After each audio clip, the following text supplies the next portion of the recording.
Good morning, Service Alliance community. How y'all doing today? Brother Doug, we got a little sidetracked in the pre-show. Yeah, sorry about that. No, it was good. It was good conversation. Completely pertinent to I'm noticing that it's getting a little darker sooner, so starting to get a little depressed already, man. shut your mouth, sir. I know. It's starting to get to me already. Oh man. Good morning, Andrew. What's Andrew. Good morning. you have to move closer to the equator to get more sunlight? Is that no? How does that? I have to move to the other side. I have to move to like New Zealand or something, right? Then they have the long. Yeah, that's what it is. I have to. Yeah. It's already like I remember a couple mornings ago. I woke up. I was like looking out the window, going, "That is not as bright as it used to be. It better be a cloudy day." And I look up, and it's not. And I was like, "Oh, it's coming! It's coming!" It is. It is. So we're talking software today. We're going to share some of our favorites, some of our mistakes, talk a little bit about budgeting it and understanding what you can afford and what you can't, and we'll kind of talk about a hidden tool or something that we just really focused in on. So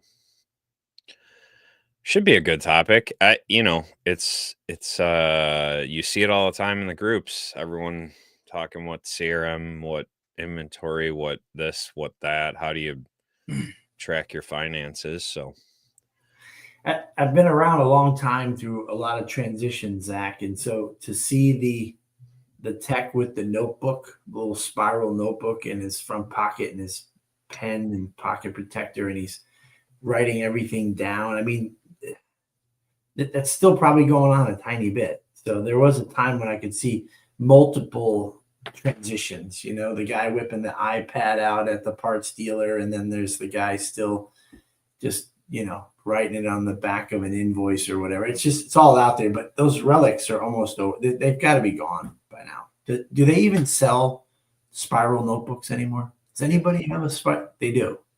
Oh, that's right. You're one of those paper people. I remember that. Yeah, you and my coworker Brittany, you guys love paper, but it is interesting. I feel like we're shifting so quickly now. Some people are going to start to get left behind if they don't know their data well, right? Yeah, it's true. Well, and I'll talk about that as we get into the meat of it. But yeah, paper was kind of crazy. I'm gonna pull a page out of Saul. You started it was like stone tablets and chisels, right? It was pretty close to that. Yeah. We get to Formica. It was. Oh man, no, we've seen There was a time of a roll of dimes for the payphone. Then he got us calling cards, so you entered your number in. Then he gave us a little gadget. It was auto dialer, so it would enter your long distance card number in there. So yeah, I've been around through all that stuff. Yeah, I even lost $150 to 3-card Monty at the rest stop off the highway, waiting to use the payphone. So some guy tricked me. Terrible story, and I was feeling really bad for the guy, so I gambled $150, lost it in like 5 seconds, and then the whole crew of 15 truckers in between two big tractor trailers doing their 3-card Monty in an Avon I box. feel like we've digressed here. And it was just like the 150 was gone and everybody left in 3 seconds. I was like, yep, I was played, man. Let me pray. Lord God, we wake up every day, and we have successes and we have failures, Lord God, and we just thank you that you're always by our side, even when we don't feel it, even when we are filled with regret or shame or fear. You are always by our side, and it's just a matter of us looking over to you and coming to you humbly and knowing that no matter what we do and say, you are full of grace and ready to receive us if our heart is for you. And so, Lord, I just lift up these business owners that might listen to this podcast, Lord, and we just pray that they be caretakers of their customers and their employees, and that they be good listeners and trust in you and the law and to do things the right way, to care for others, not just in taking care of a broken appliance, but taking care of a customer's, employees' personal situations. Lord, guide us through all that. In Jesus' name, amen. Amen. Look at these little spiral notebook people. You guys, is it like cool and hip to say that you still use a notebook? Come on. Hey, I was a pocket protector guy. I had a sense as I was saying pocket protector that I might be offending you, Zach. You didn't offend me. It was, when you had a pager and a brick. I mean, I did. you can't really offend me with pocket protector. Yeah. The beeper, man. I felt like a doctor when they gave that to me. Woo! Yeah. You don't even have to pay me anymore. If I get to use this pager, I don't even need a paycheck any longer. I might have thought that at 18 years old. So the right tool for the job, right? What's the right tool for you? I know when I was running Gordon's and we were on paper, that was not the right tool for the job. When I took over, it was invoices, and we had two different types of invoices because we had warranty work and then we had COD customers, and we didn't do it on the same paper, and it was just obnoxious and very hard to track anything.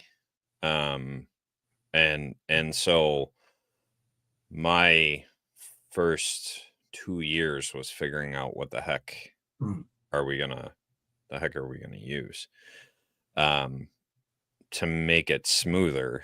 Now, you guys have been around a little bit longer.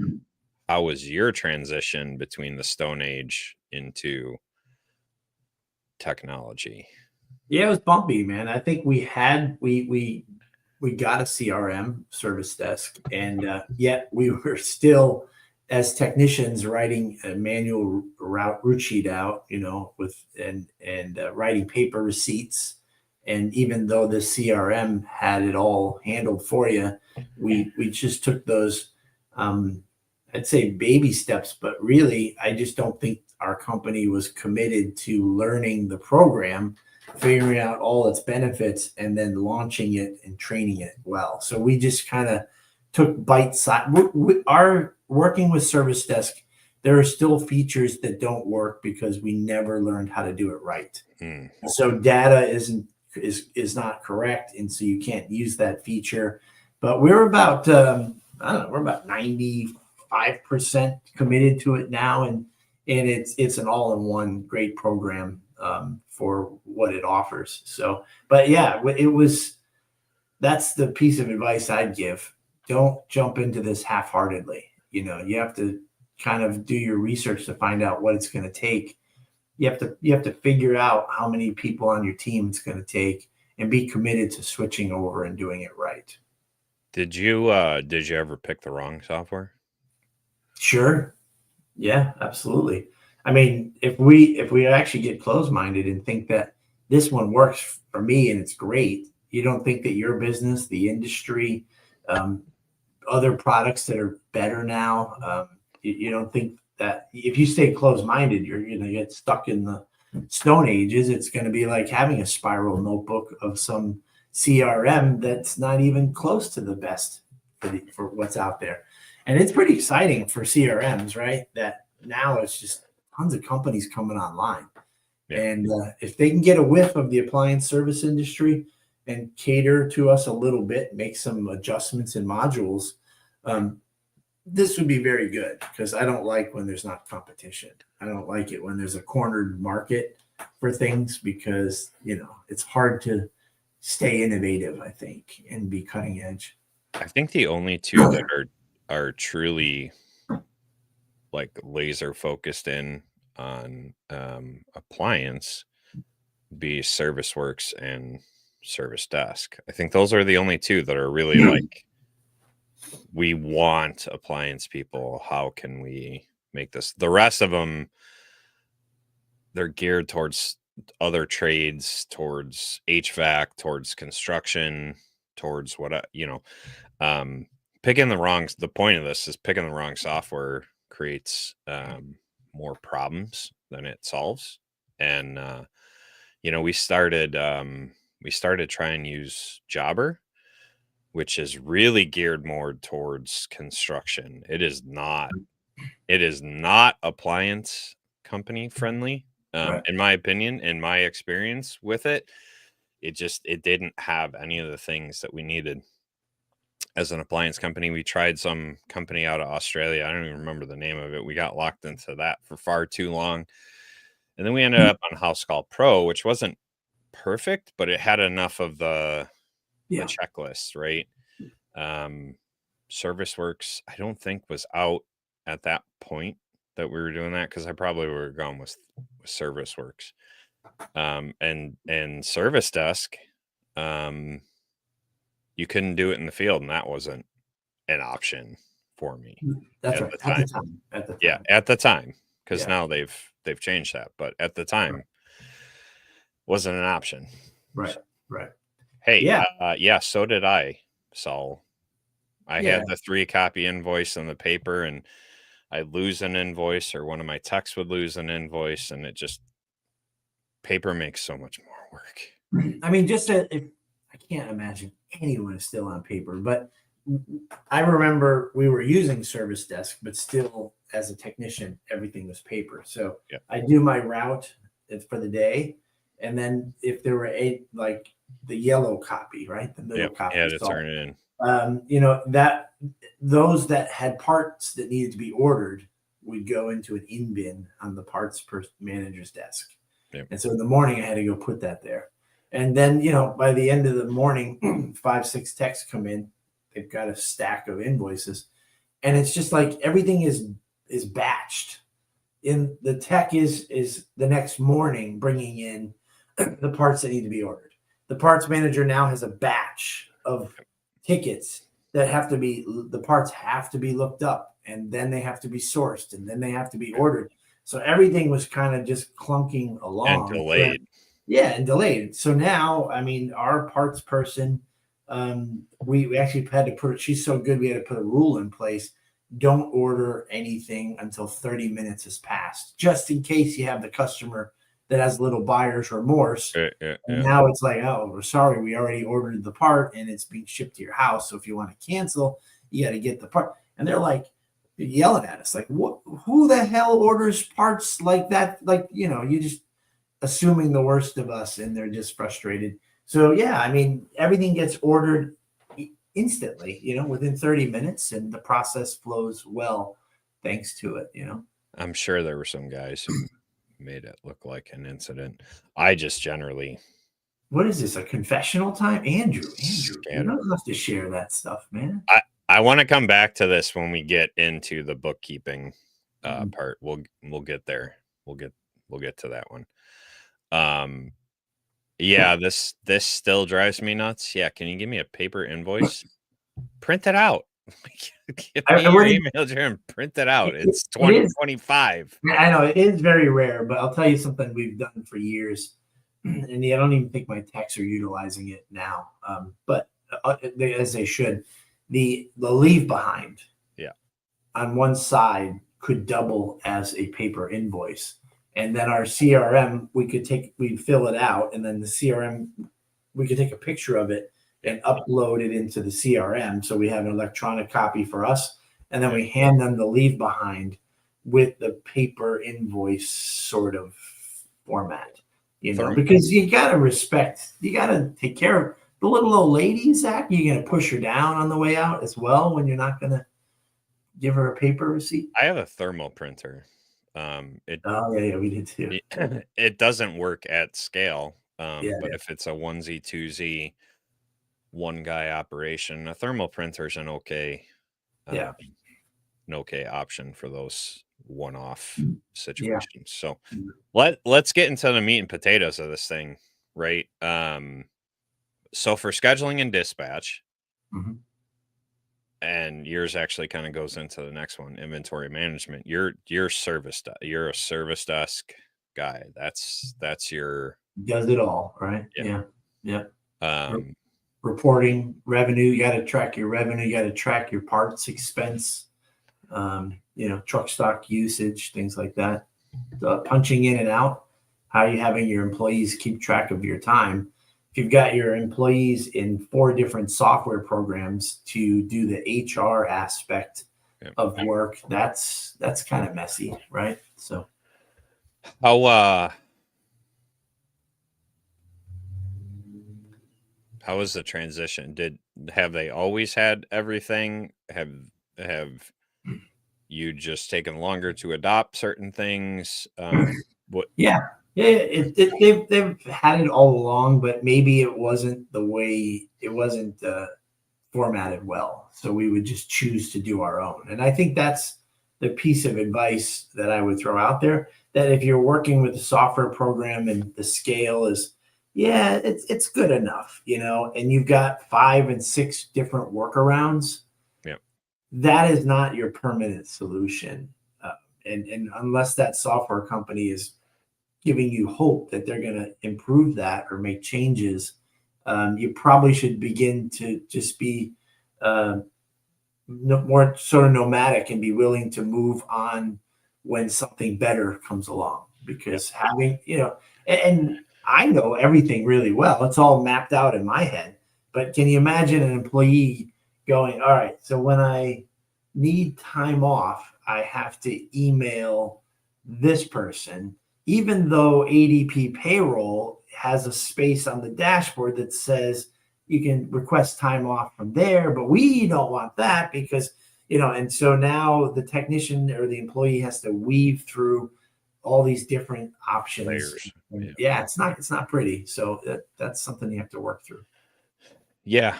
I like all in one, and I felt like none of them did all in Mm. one, right? Like there's just integrations missing. I think in my research, Service Desk has the most of everything that everyone needs, but still, like, you don't have that time off request tied into Service Desk. That's still a separate thing, Right. right? Yeah. Yeah. So there's no perfect solution, but there's what's best for your company, right? And so Right. that's where we ended up with House Call Pro. Wasn't perfect. There, I mean, we made our own custom template with um model number and serial number, and if it was Mhm. a warranty job, we had the warranty claim number, right? Yeah. um and so we just created something, and then as time went on, House Call Pro began to add Mhm. um more of that in. And I did like that it was tied to QuickBooks, which, for accounting and finances, QuickBooks unfortunately um is the best, right? So Robert can't stand it when QuickBooks makes changes their UI dashboard. They make it so you have to go looking for stuff. The one thing I will say about that is, with QuickBooks and with any integration from a software company, you need a bookkeeper that understands how QuickBooks Online works, and they have to understand it well. Because if something breaks in that link over, right, you have to have someone who knows how to kind of fix that, right? Yeah. Um, and so any of these will link with QuickBooks Online. Um, you just have to be conscious of those areas where things are going to fall apart, right? Um, the other one that wasn't, so there's two others that were listed: Workies and ServiceWorks. Um, I've seen ServiceWorks. Um, I know a company that switched from House Call Pro to ServiceWorks, and they've now switched back to house call. They were missing some things that they needed in Service Works.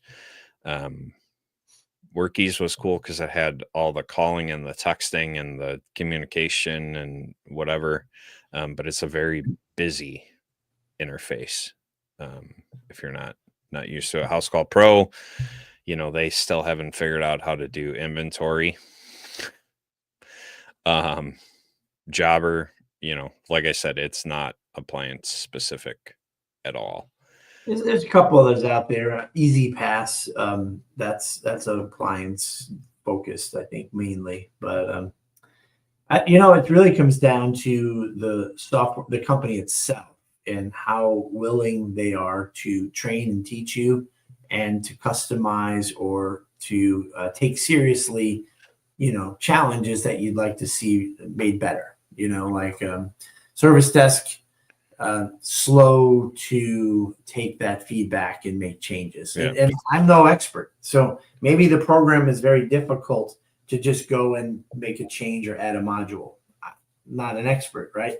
But all I can do as a guy that just wants great vendors and software systems, recognize a rock star like iWallet, right? It kind of came on the market a few years ago. That's merchant credit card, great rates, cashing check module as well. I mean, I have almost 20 techs, and they used to have to go to the bank every week and deposit checks in an ATM or a teller.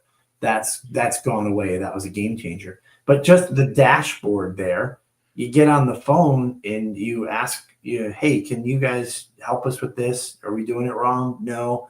Oh, that's a great idea. No, we could totally make that change. And then within a week, we asked for a few changes, and I know friends that are doing it too. So every time I see iWallet get better, it's because they have a team of people, and they must have the ability to make those changes pretty well. So I like companies like that. That's awesome. And that's an important thing too, right? How are you collecting your money, right? We talked about QuickBooks, but iWallet is an excellent option. I know House Call Pro has the card readers, right? In roofing, two of our companies can take ACH, or they can do finance. Obviously, we have bigger ticket items, but they don't allow for the check cashing like iWallet does, right? And so you just got to kind of, again, figure out what is most important. Are you taking more credit cards than anything else? Well, then, any CRM that takes credit cards is an excellent option. If you have a broad mix and employees scattered to the four corners, iWallet's probably a better option, right? Because you can account for the cash, you can account for the checks, you can account for credit cards and anything else that you're doing there. So you got to kind of figure out what works the best for you when it comes to that. The last 2 or 3 software companies that we started to work with, I was just open and honest, and I'm looking for a company that will help us onboard and set us up. And that's great. When they're eager to make sure that their product shines in your business, that means they're going to bring the support and the training behind it. And that's pretty critical, So if you're dealing with a vendor that just wants your money, you can sometimes sense that, you can feel it, but like you said, we know some people that tried a program and left the program. And if you listen carefully, sometimes it's like this module or this aspect of it, I just don't have the time to learn it or figure it out. So you know what I'm going to do? I'm going to switch back to what I know is comfortable. And that's on the software company, I think, because we're the clients. Right. So make it seamless and perfect if you can do that. If you can't, put people behind it. We run our business off of an EOS model, right? Business model. And so there's some apps out there. Switch to a new app, and I call that guy all the time. Matter of fact, he is the chat guy in the chat box. Yeah.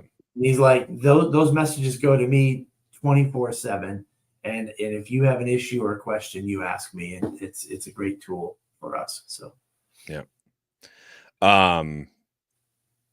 Customer communication, texting, whatever. Our service yeah, desk has that built in, right? Can you yeah, do calls from that or no? yeah, yep, Oh, you can.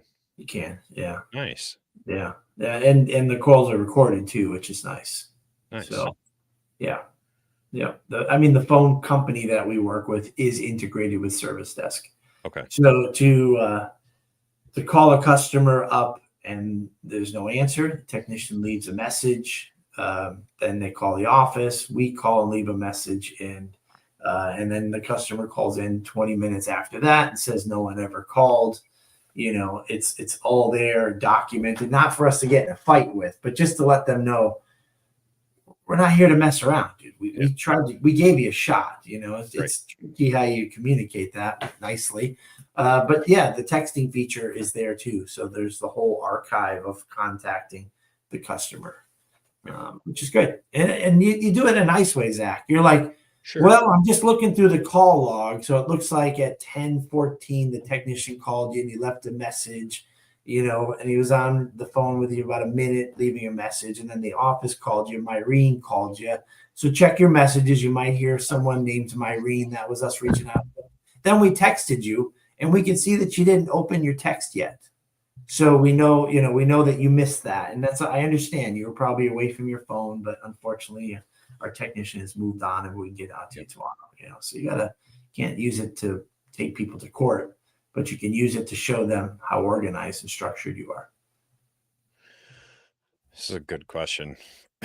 It jumps a little bit, but I think we'll hit it now. It's easy to give up, but when is it right to throw in the towel and accept that the problem has no good solution? For me, it was like really researching through, is there a way to do a workaround? Is there another piece of software that, yes, it's another app, but will it work within the flow, right? So House Call Pro didn't have inventory worth of crap, and even now it's nah. I use Sortly, and for my team, Sortly was good enough. I could track all the trucks, everything that was on every truck, everything that was in the warehouse. We knew what parts were.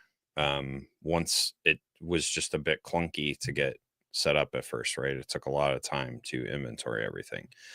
So I think when you can't find a workaround, or you can't find, it's too big of a pain point, or that workaround takes too much time for you, then it's time to be on the hunt. But really, that whole time you should be on the hunt. If something isn't working and you're not seeing a solution or a workaround within that program, you should be looking at some other software or chatting with other people and going, hey, does this have this? Can I see how that integrates? Can I see how that workflow works? Because the grass isn't always greener on the other side, right? So if you jump ship too early, if you haven't taken a deep dive into what else is available and you jump ship, that's too early. Yeah, yeah. From one inferior product to another, right? Yeah. I mean, But really. how about this, Zach? Sometimes I always kind of do a reflection. Service Desk, when we go to ASTI, they would have like 4 and 5 and 6 different classes. And it would be like beginner up to expert. And it didn't dawn on me that was a sign that the program itself there might be an issue if I have to go and take classes to learn how to use the product, and it takes me years to get there. So here's the deal. I broke Service Desk here at Action Appliance. I did. I didn't like the way they did something. I didn't check in with them because I didn't have the time because I was too busy, and I came up with my own workarounds. And then when you finally have the time and you want something to work, you're like, hey, how come this thing isn't working properly? Well, you guys are doing this and you're doing this and you're doing this. Now I could get really defensive and human-like and go, well, what the hell, man? Make a better program so I don't have to do this. Yeah. And they're going to just say you just need to do it right. And they're totally correct in that. Right. So if you're not ready to put the time in to make sure you've done your due diligence, certainly to your advice, Zach, don't switch to another one because the problem is you. So 100%. you have to kind of strive, to Andrew's point. I've exhausted all the opportunities that I can give at this point, and I gave more than I wanted to give. And if you've got that vibe going on, I think it's a great time to make a change and make a switch, but recognize how much extra work that is too. What a crux It's to a be in ton. between, right? Like you don't have the time for this crap, but if you're going to switch, you better be making some time for this crap, because if you jump into one fire It's going to from be one, your life for a while. yeah, it has to be. It has to be. And so you don't want to figure it out yourself. You don't like House Call Pro. I really wanted to understand it. I think that we're a little too big for House Call Pro. With a couple $1 million a year in parts, we don't want to have to be tracking that separately, right? But I just was like, what's the best way for me to find out how this product works? Meet with the people, the vendors, and then go talk to people that have it. So I try to join like a House Call Pro Facebook page just so I can join the group and listen and watch and see what's going on, maybe ask a couple questions. But those boys had it locked down. You had to be to join the Facebook group. You had to be an actual customer. So I went through a sales presentation. That's changed now. No. There's two groups. So you might have been trying to join the wrong group. There is the Super Pro group, which is literally you are a customer, you meet certain standards, like that. That group is locked down. You have to prove that you are a customer. Yeah. Or a champion for them, because because of promoting, they bring me into Sure. that group so I can kind of follow some of Yep. the conversations. I've also sat down with the founders of House Call. I've been out to House Call in California. But then they have the open House Call Pro group, and it's you can learn quite a bit being a part of that. So yeah, don't switch during busy season. I know I left this up for a while, but that is a point that I cannot hammer home enough. Don't try and do, things are going crazy in the busy season and you're already stressed enough. Do not make the switch, because you're going to make your life just that much worse. Yep. And then I want to come back to Saul's comment. Actually, as I was pulling up a chart of the pricing and the stuff, AI was very helpful in letting me know that Marcone has a lot of options. Service Works actually integrates directly with inventory to Marcone, which is pretty cool. Supposedly you guys have a supply app there, buddy. I know you have the website. I don't know you have an app or something. So you'll have to fill me in if AI is lying to us on that one. But Encompass certainly does, right? Encompass does. Encompass. I don't know if they integrate with ServiceWorks yet or not, but I know they were talking about doing that at some point. And so, talk to your vendors, right? Because your vendors may know some of those integrations, obviously, because they're kind of in the background doing some work to make that stuff happen. So software is there for automation. Automation helps us remove bottlenecks, inaccurate information being reported, and loose ends, right? Holes in your ship where the tech doesn't want to order the part, so he leaves the yellow in his van, that type of stuff, right? So that's what we're ultimately trying to do here, is to streamline and automate as many things as possible. And at a quick glance, or a semi-quick glance, take a look at your business, whatever aspect or area that you're looking at, to be able to say we're on track or we're off track, right? That's I think what all this software is for. It's not about having shiny badges to say that I have a subscription to this. And you ultimately, like, I think we're working on this now. It's just whatever loose ends we have that something's not taken care of. I think we're going to put it all in one app. You can build an app, right? Have you ever built an app yet, Zach? No. Not that hard because there are people that now make apps to build apps, right? Yeah. And so, you know, for us, vehicle maintenance is something that's hard to get a hold of and make it so it's very easy for a technician to do a reporting of their vehicle and their metrics on tires and oil and all that. Yep. So we're just going to I'm going to take whatever's left that's loose ends and try to put it into the one app. So, you know, they basically are going to head to 3 places for everything in the entire company, which I hope will make things better. But that's the point of all these software programs, is to remove bottlenecks, loose ends, and streamline stuff, automate things, right? Yep, 100%. Sorry, I have a installer trying to get a hold of me because they don't listen when I say I'm not available till 8 o'clock my time. So last thing, what is the one software you can't live without? And I have a feeling it's the AI tool that you convinced me to buy, but I could be wrong. Oh yeah, that's a fun one too, right? That's a fun one. You know, for me personally, Zach, you're absolutely right. This Plod device where it will transcribe everything that you say or a phone call or anything audible, and then format it in any method that you like. That is taking your thoughts and organizing it and even creating a game plan, because that's what AI can do. Now take this and create the logical next steps to accomplish this project that you spoke into, dreamt into the device, right? So that's me, and I'm going to give myself a C plus. I'm still working through that, Zach. Like you, we both recently acknowledged we're both a little burnt out. So when we have free time, we're not necessarily dreaming about work and strategizing, right? We're not reading and listening to books right now. We're taking a little break here from the brain.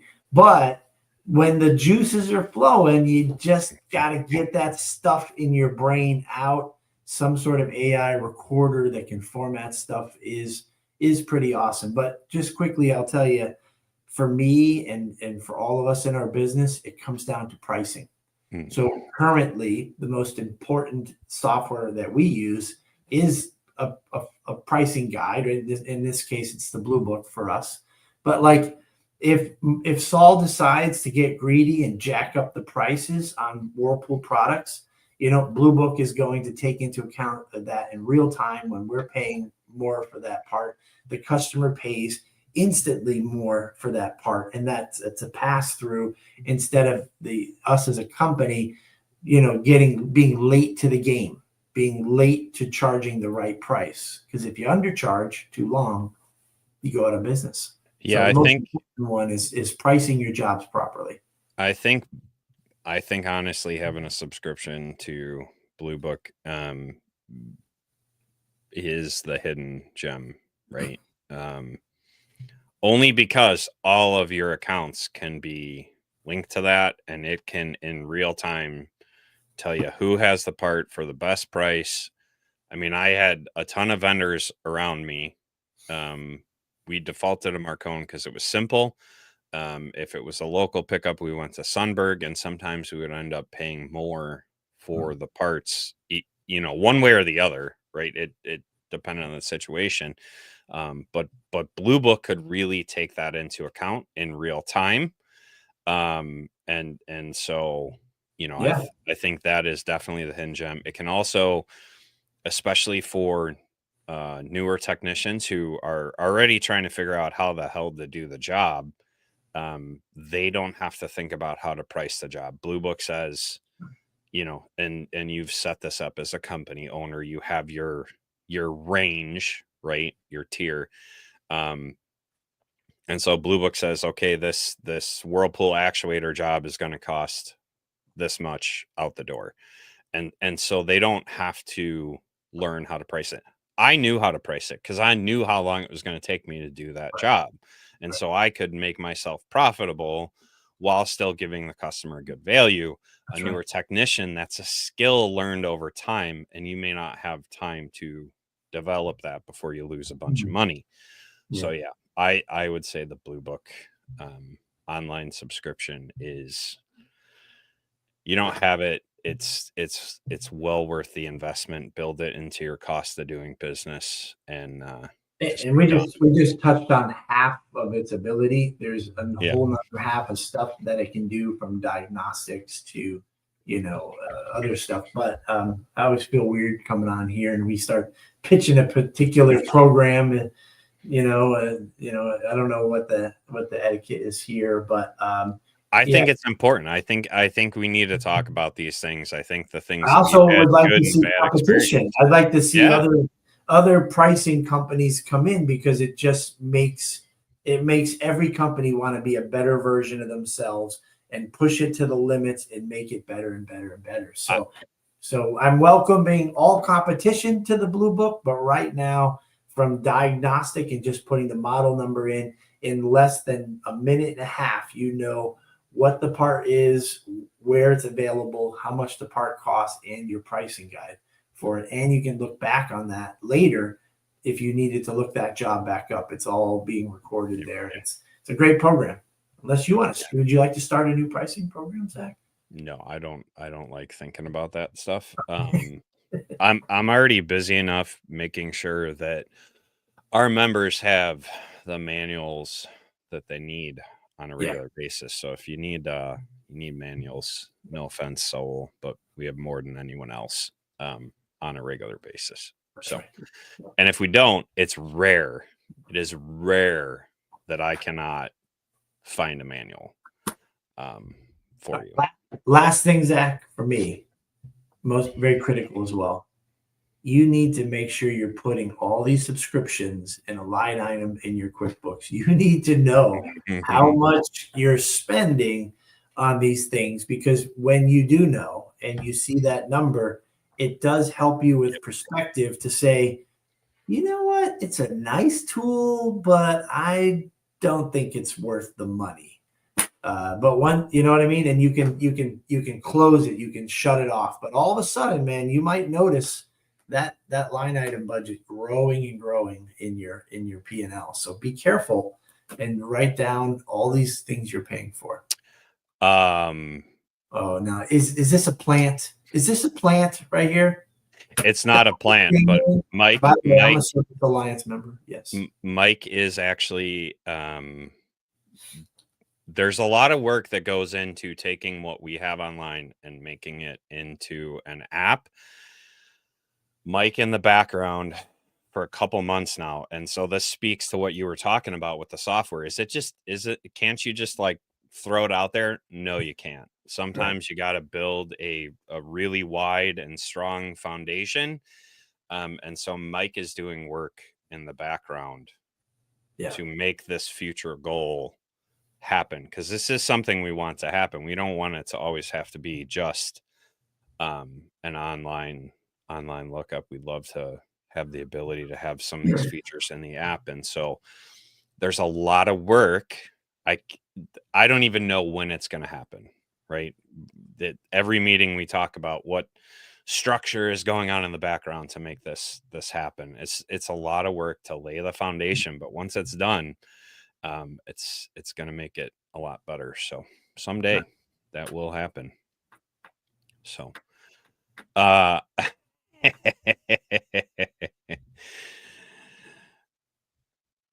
I know it's very easy to wire a defrost timer separately from a new ice maker. you If you know, can help us all, I can help you with that.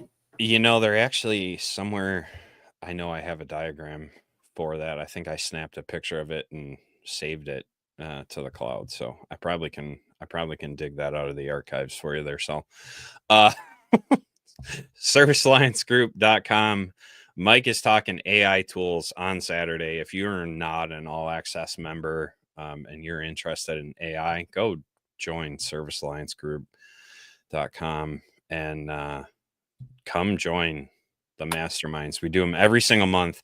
Other business owners chatting about the things that are working for them, not working for them, as well as some teaching session from one of us. I know TK brought Doug in as a guest lecturer for one of them. So it's not an echo chamber. You are hearing from all over the industry, and we're working to bring more guest lecturers into these masterminds. So servicealliancegroup.com, appliancerepairconference.com. I did put it in the description of the episode as well. Go get signed up for PSA. We are going to be there teaching 10 classes in September, coming up really quick. It's at the end of September in Las Vegas. Awesome guest speaker, Tom Howard, good friend of mine. Appreciate the heck out of him. Watched him take a completely bankrupt company and turned it into one of the largest HVAC companies in all of California, making really good money. So I can't wait to hear the story that he shares as the keynote for PSA. So, Doug, it's fun as always. Yes. I'll let you know when I get that Plaud pin. I look forward to utilizing a new tool. It's not often you make a recommendation to me, but when you do, it's usually a good one. So looking forward to that. All right, my friend. Guys, get out there, take care of your customers, love them well. We'll see you next time on the grind. Bye, guys. Bye. Thanks for tuning in to the Morning Grind podcast by Service Alliance Group. Subscribe to our channel and make sure you visit our website at servicealliancegroup.com for appliance repair business resources.